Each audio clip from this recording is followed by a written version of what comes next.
Now, our closing session today is a man who is terribly important to libraries and possibly unrecognised in many ways. I was very fortunate to know Dr. Tierney when he was on the National Library Council, and he was on the council in his role as senator, and he displayed an enormous interest in IT, libraries, the potential of delivery of information, the potential of the internet, long before it was as pervasive and popular as it is now, and he has an enormous inquiring mind in this area. Before Parliament, he was a senior lecturer in education at the University of New South Wales, and one of the strengths of his participation in Parliament has been thinking about regional issues, thinking about national issues, and he was a very important force behind the libraries in the online inquiry of the Senate Environment, Communications, Information Technology and the Arts References Committee. I reckon that must have the longest title of any Senate committee ever. Since his period in Parliament, he was Senator for New South Wales from 1991 to 2005. He has been a partner and business director of Government Relations Australia and has contributed to the work of increasing visibility of many organisations and industries in the Parliament. He is a really great thinker and a great supporter of libraries, and we are terribly fortunate to have him here today. Thank you, John.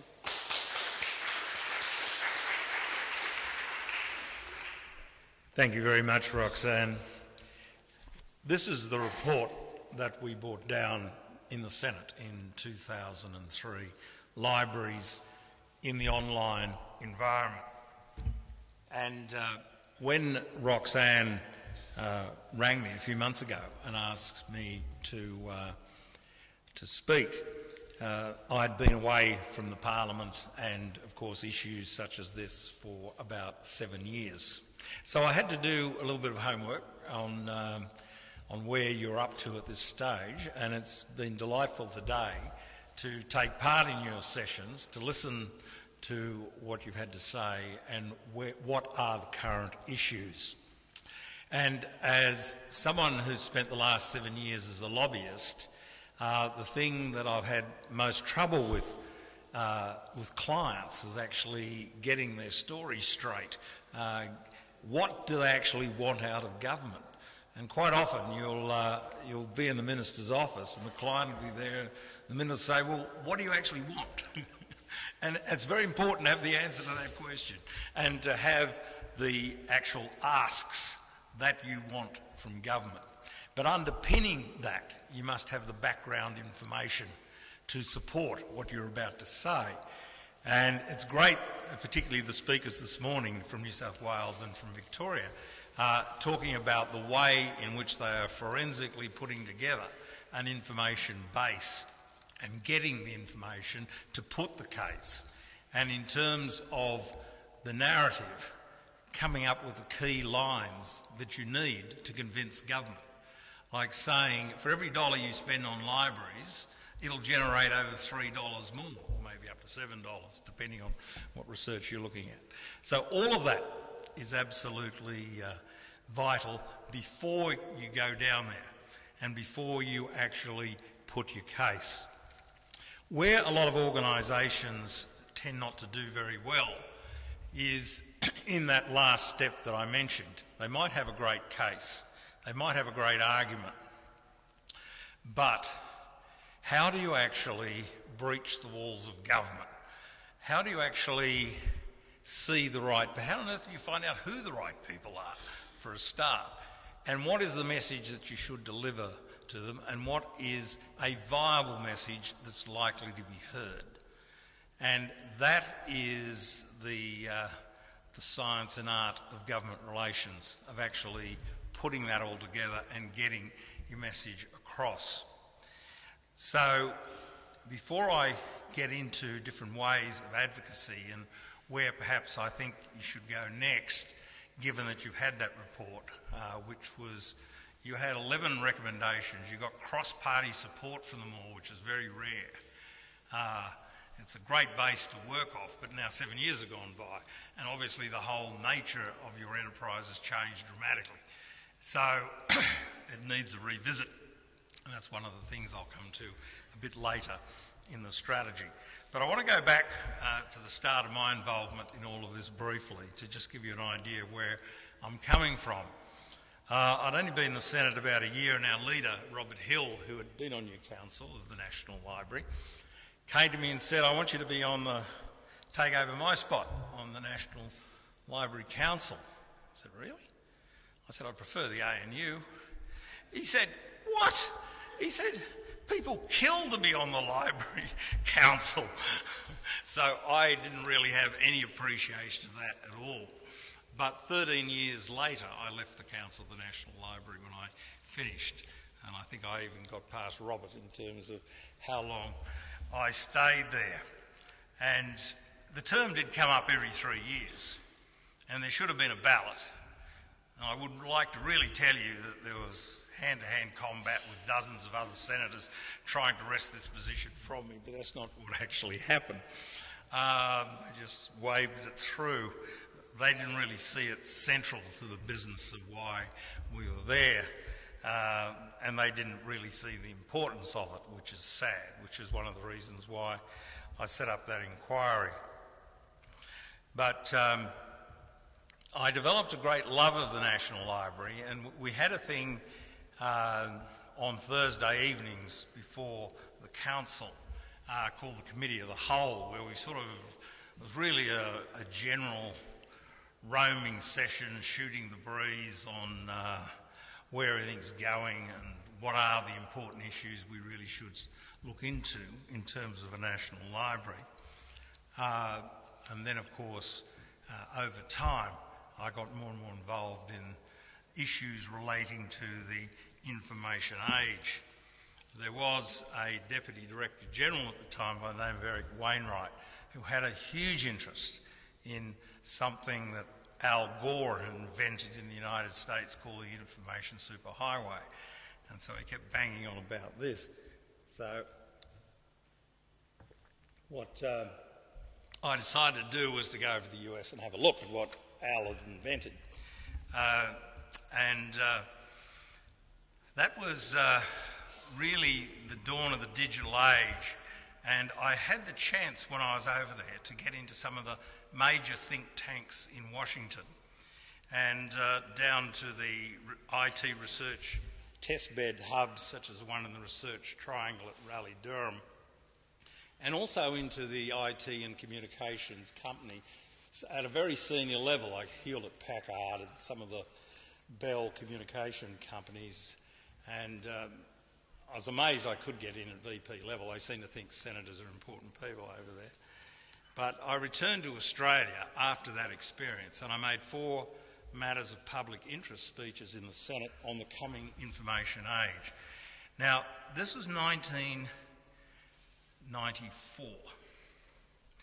At that time, the internet was not across the community at all. It was in the universities and it was in some of the major businesses and it was in defence, but it was not out there in the community. And I'd stand up at public meetings and say, there's this thing called the internet.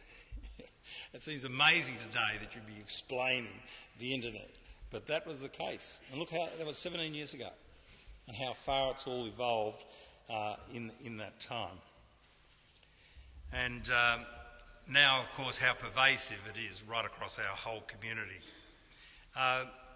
Some of the issues at the think tank in Washington were fascinating at that time.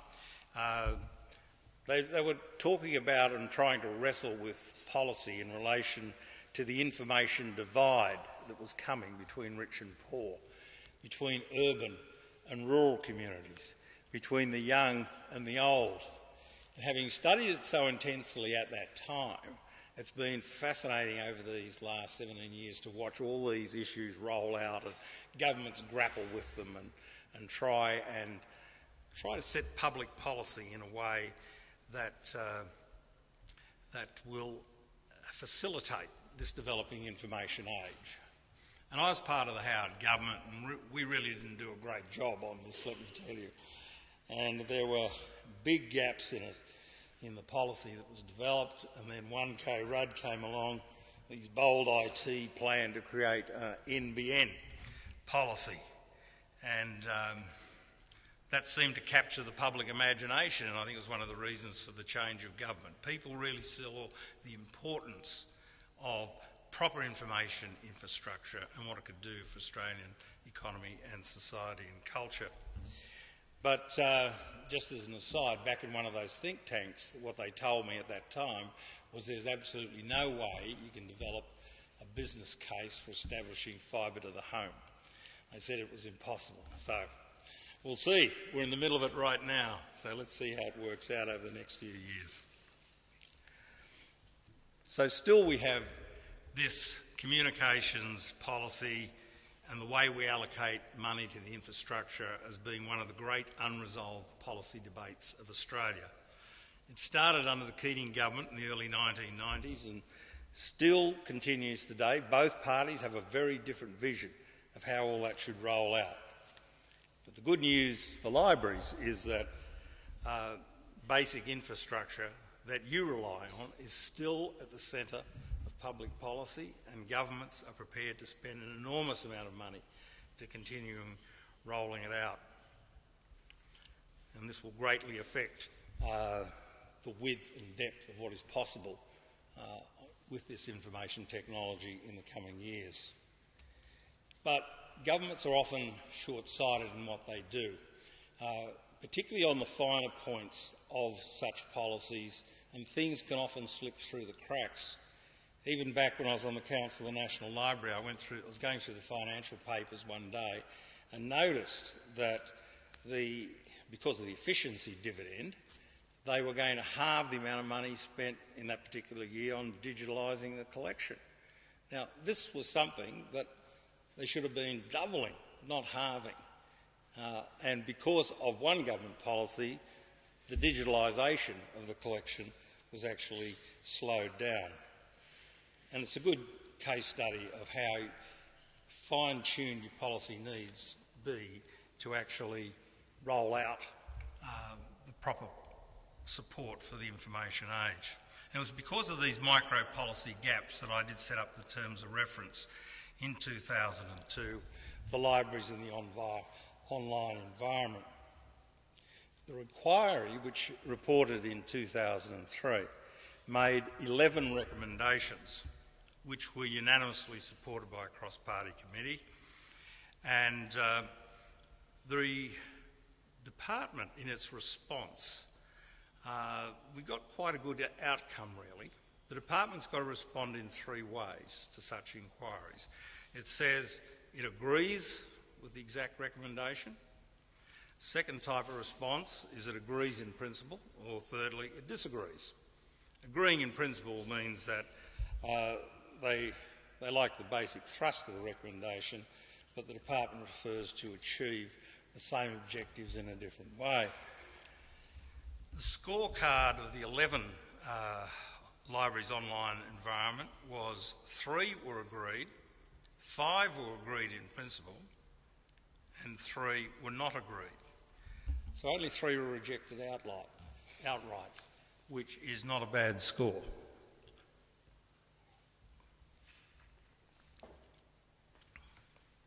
A number of the recommendations call for action by the state government. Now I did mention the need to follow up on these things because from what I can gather, it was not referred to COAG Cultural Council at all. So there were things that the state governments should have been doing coming out of that report that weren't even mentioned. But having a department agree with your recommendations, or even a minister agreeing with recommendations, doesn't necessarily mean that it is actually going to happen, that you're going to get programs and that you're going to get funding. There's another level of actual government relations activity that must occur after those reports if the things that you've actually achieved in a hard-won way are actually going to be implemented. And so that's what I think we need to return to at this stage. It does need another report, given so much has passed since that time, But if there is another report, it needs a program, a follow-up to make sure that those things are actually implemented.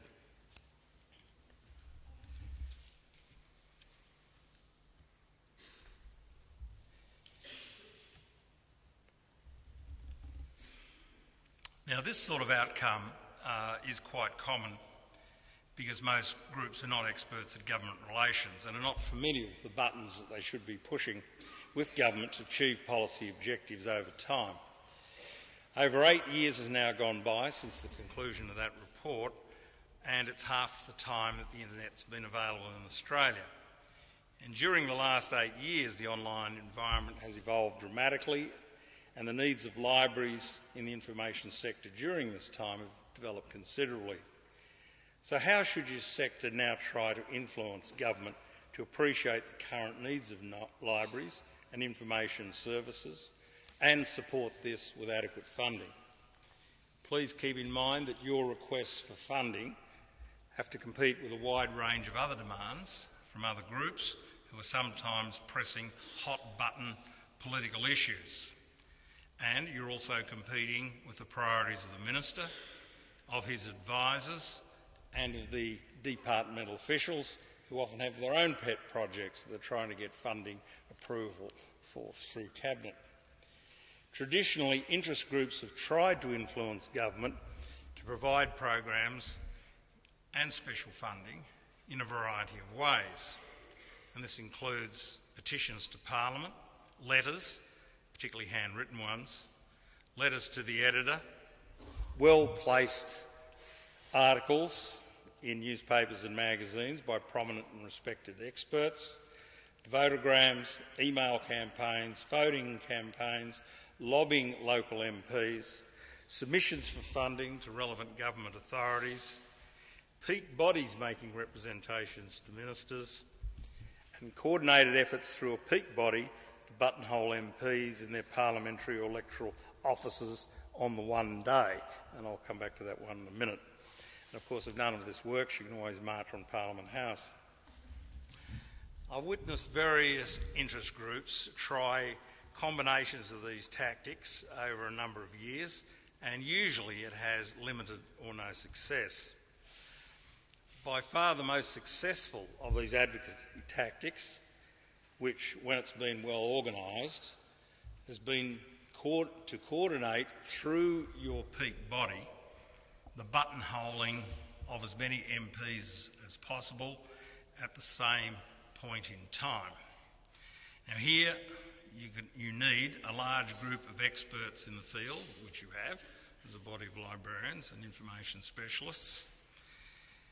You need to descend on Parliament on a nominated day, either in Parliament or in their electoral offices on a day when they're not there, preferably in Parliament. And not only do you need to see the MPs, but in particular your key people should talk to key MPs. And I've come to a scorecard of 22 people in the Parliament which will have an interest in your cause. And by comparison, one of my private clients was a major pharmaceutical company, Merck Serono, and I went round and added up how many are interested in health, and the answer's 30 out of 225. So you're doing well with 22. Who are the 22? Well, there's 8 on the Parliamentary Library Joint Standing Committee. There's 6 on the Senate Standing Committee on Communications and the Environment. The House of Representatives Committee on Education and Employment, which recently conducted the School Libraries Inquiry, has 8. And there's 2 parliamentary representatives on the National Library of Australia. There's 22. That's a pretty good ginger group because there are 225 members of Parliament. You've got 10% of them. So that's the key group. That's the key group that you've actually got to work on.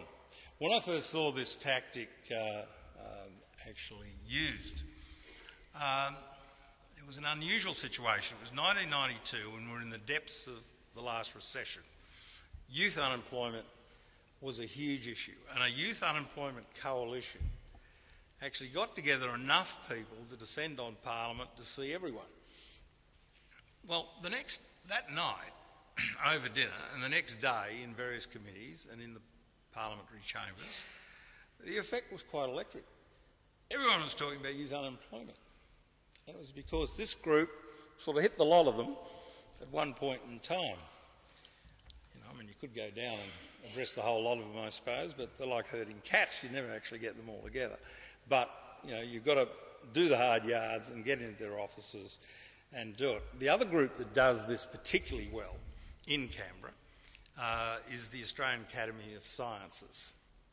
And every year they have a parliamentary day, and the top scientists go down, the vice-chancellors go down, and every year they do this. And I had 3 of them in office one time, and they explain to you the science that they're undertaking and why it is important to Australia to have that science done, and why it's important for the government to fund it. Now, the sciences budget always struggles, and I think it's been a very important part of the continuation of their funding, or at least not having their funding cut, that they made these particular visits.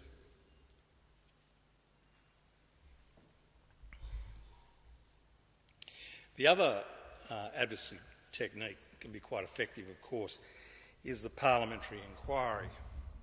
And we've done one already. And you can actually do another one. It's quite possible.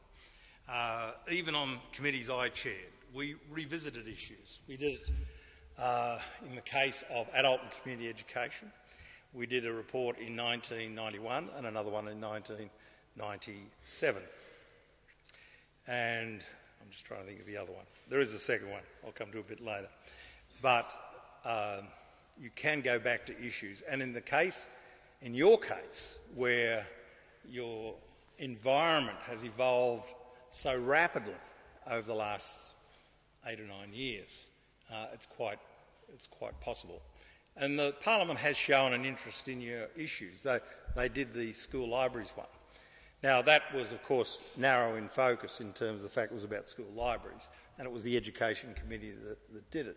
But there really needs to be a broader inquiry, perhaps by the Communications Committee again, across those whole areas.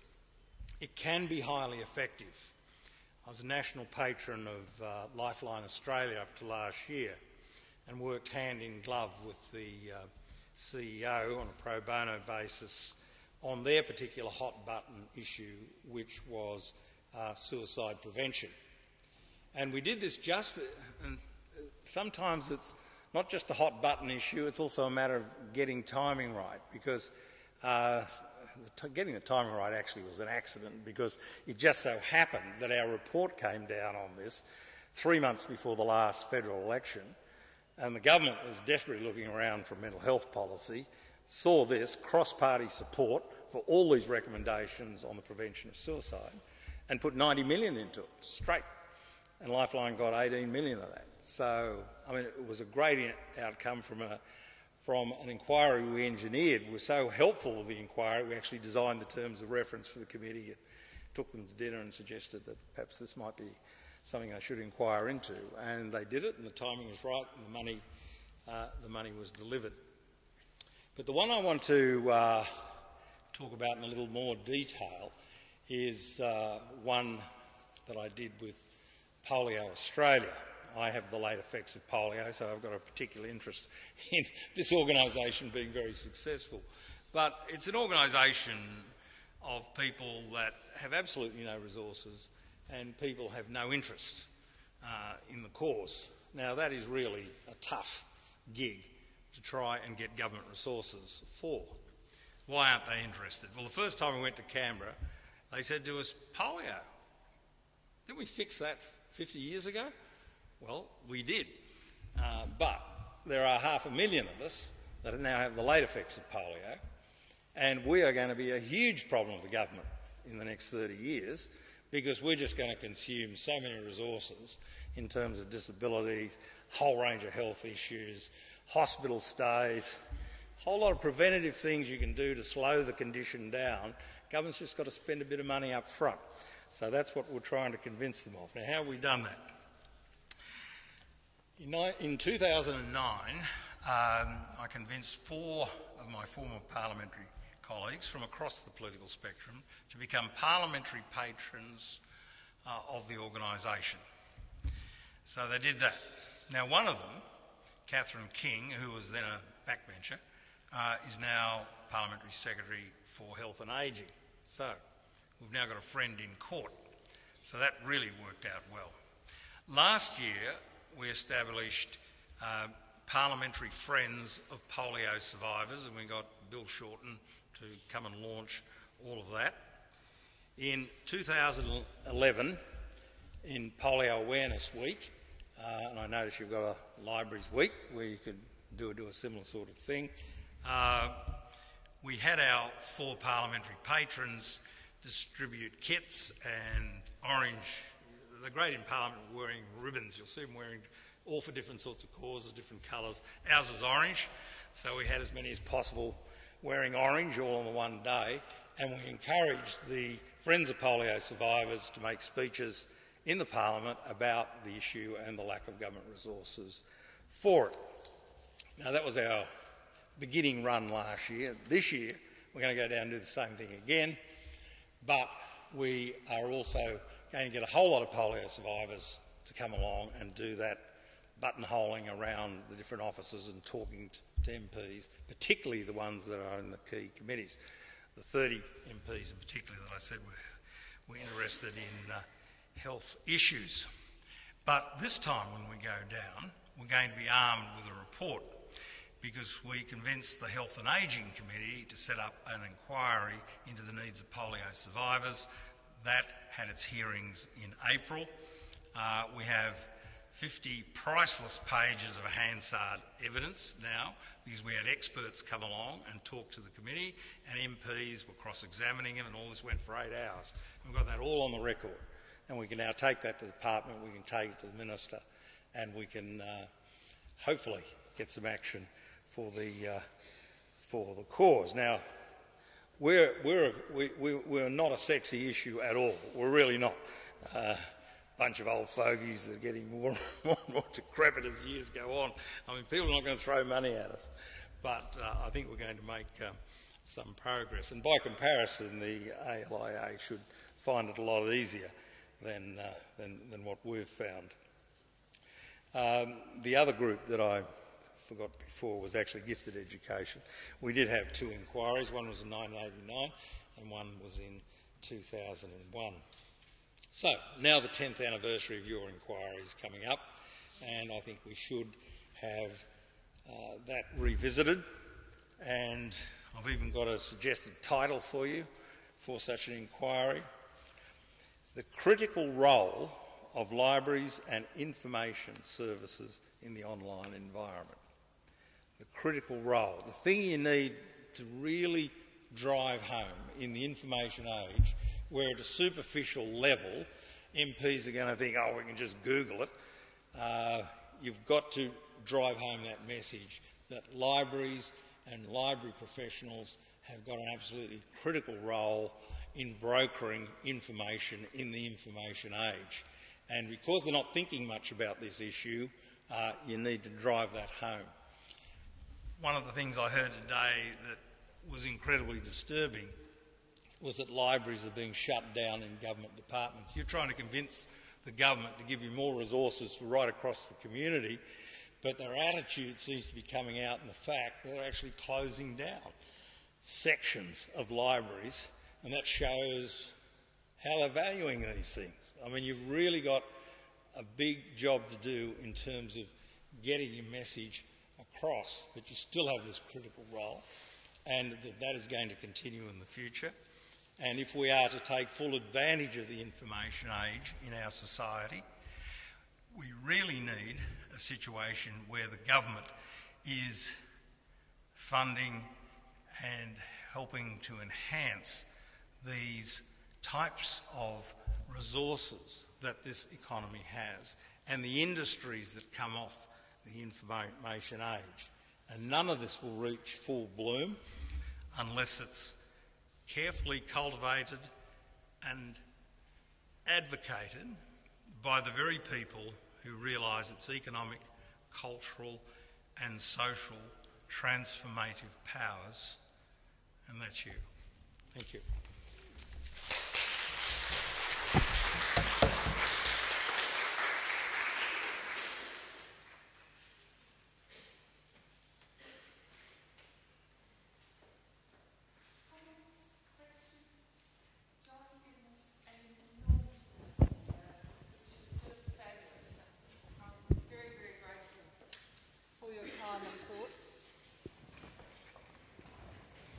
A lot to think about, hasn't it? And in fact, I think John has challenged us just to take a step forward from looking at individual values to look at national contribution and national values and a national framework, which is incredibly important. And it may take a couple of glasses of wine to help us digest that, or something else. Comments, thoughts? Ian? Dr. Tierney, you gave some sage advice in terms of putting critical into the title of any subsequent inquiry. But how much interest is there in the Commonwealth Parliament because the NBN is being rolled out at the moment? Does this represent an opportunity that's not going to come for a long time, or does it make little difference to the politicians? Well, they're very much focused on the NBN, of course, and I mean that issue is not final. I mean, you could have an election in the next 3 months and the whole thing could totally fall apart. Oh, it'll stay where it is. But if the other side gets in, what they're very likely to do is to roll optic fibre out to what the Americans call the pedestal, which is the node at the end of the street, and then run it by wireless and copper from that point. And that was actually the policy they took the last election. That cost $4.6 billion. So, I mean, there's a legitimate debate here. I mean, you could roll it out to that point. I mean, it's going to take years to do it. And when you get to that point, then you figure out your next thing, which the wireless technology might be at a point then that you could just run it from the head of the street right through by wireless and solve 99.5% of people's needs. Of course, obviously in the main areas of the town and the main cities, you're going to have optic fibre sort of all the way. But, I mean, that's a debate that's in the next year, as we come up to the election, they'll still be having that debate. But it's great that they're focusing on the basic infrastructure that you're running off. What you've got to convince them of is the importance of a brokering role for libraries between people and the information that they seek. Because I tell you, when you Google things, it doesn't quite do it in a particularly refined way. And they do need those services. And particularly, as been mentioned today, people who are poor and are not very literate and cannot afford to have a computer, and we're still talking about at least a third of the population, and the ageing population who find this all a bit too difficult. I mean, 1/3 of there's 7 million customers you've got there for a start that need real help in this area. And of course, there's obviously specialist services people need as well that you're providing now, of course, but people just need to know more widely that they're available, and it's just not all up to Google. It's almost hearing your talk, it's almost, I get the feeling that it's almost a language in itself, or a set of special skills to lobby politicians. Absolutely. Are you challenging us to lift our game in that as librarians? Well, it's a matter of knowing what needs to be done and having the skills to do it. And people just don't naturally have that. A lot of people in the lobbying business are former politicians and senior public servants, and there's a very good reason for that. There's 2 reasons. One, they've got the networks. They know when you confront that great big wall of government, they know exactly which door to go in, who to talk to, and then to find out who else they should be talking to. And you don't build that instantly. The other thing they have is an understanding of how government works. I mean, I have taken CEOs into the Parliament and they've sat there with me. We're watching Question Time because you can't talk to anyone in Question Time. They're either in Parliament or they've got their eyes glued to the set, so you may as well go and watch it. So they're sitting there and sometimes they ask me questions and it's kindergarten level. They just do not understand the basics of even how democracy works. And these people are running big companies. They just don't have a clue of how to access the system. They don't know who to talk to, and if they do get to talk to them, they don't know what to say. And they don't know how to read what's coming back. Like I've had CEOs go in, sit down, they got the minister there, and they get the nodding donkey treatment. They put their case, and the minister's there nodding away, saying yes, yes, and they go and say, gee, that worked well.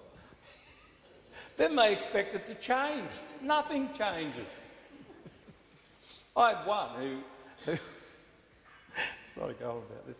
I had one who, I couldn't get him to see the Prime Minister, but got him to see the Chief of Staff, Arthur Sinodinos.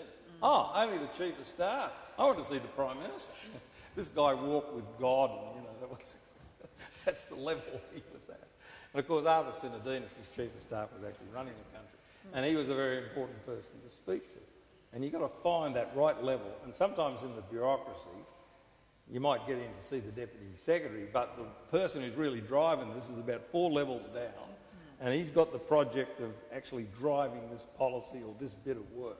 And he's the guy you've got to talk to, and you've got to be able to access that person. But people, because they have a particular skill set, they don't have that skill set. And that's why you need assistance. A lot of people used to, I mean, as a senator, 10% of my time was spent as a lobbyist on behalf of business, because people would come along and, for free they could get this service. But the trouble is you can't keep members of Parliament focused on your issue when you want to. They'd be off running a campaign somewhere when you vitally need to talk to someone. So that was a sort of little cheapo approach. But enormous number of people do try to go and influence the process. And of course, if you're Gina Rightheart, well, what you do is you just take a few spare billion and you throw it at a media campaign and you get policy change that way, which is a really dangerous development that's currently happening in our democracy, that people with a lot of money can shift policies their way by spending a lot of money, and it's not always in the public interest.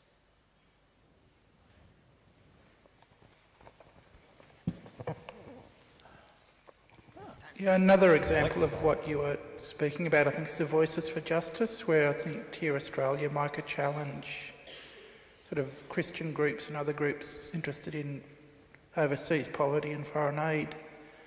They have a poly push a week or something where they go and visit politicians. That's quite effective, that campaign? Are you aware of it? I'm not aware of the campaign, but doing that sort of thing would be. Yeah. One thing I've got to say about this government on that issue very quickly is that they have made a commitment along the lines of the United Nations percentage of GDP, and the way we're going, we're not travelling too badly on that issue. Yeah. Their problem would be, given that that's a better budget than it used to be, getting the priority within the budget for the thing that you're doing. Yeah. So sort of just having grassroots people, whether it's us doing a similar thing, would be effective. Yeah, well that was the case with the unemployed one that I mentioned in 1992. A lot of the unemployed youth came along and they just told them what the effect on their lives and why the government needed to get in and help with job creation programs or training programs, more importantly.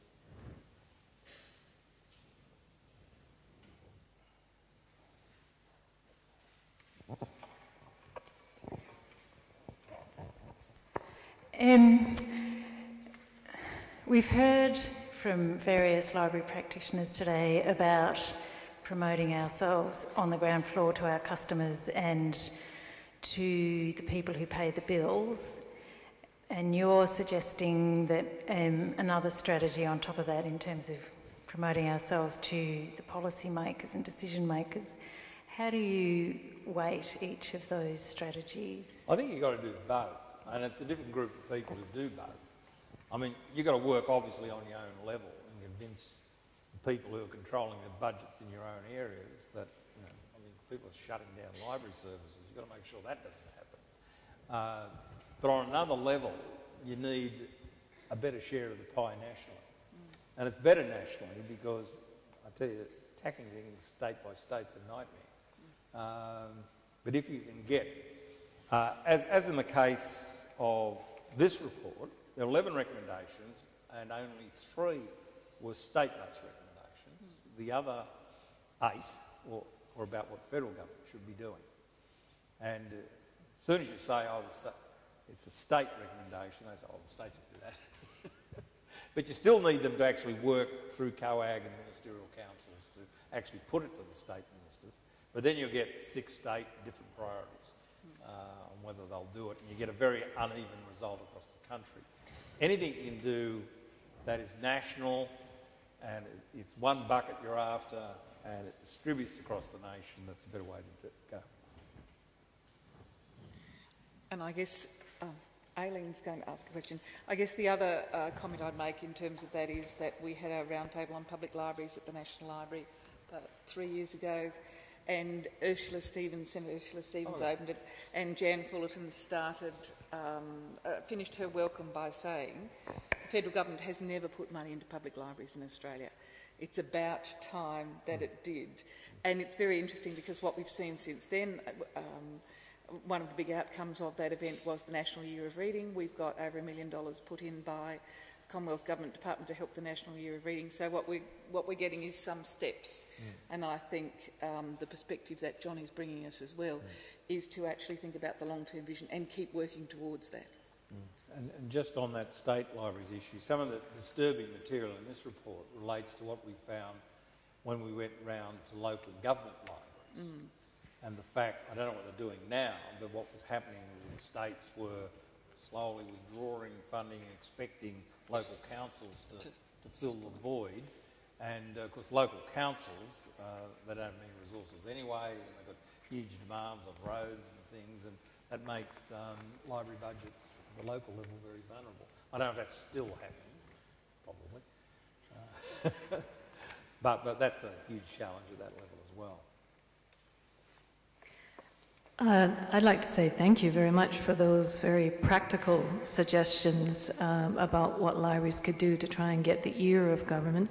I think one of the things that I can see that is one of our challenges that is something we need to think about is that across our profession we have several sectors who have often quite different agendas, or they're often compatible but they're not necessarily you don't necessarily, I think, want to muddy the water by trying to speak on behalf of the entire profession on every issue.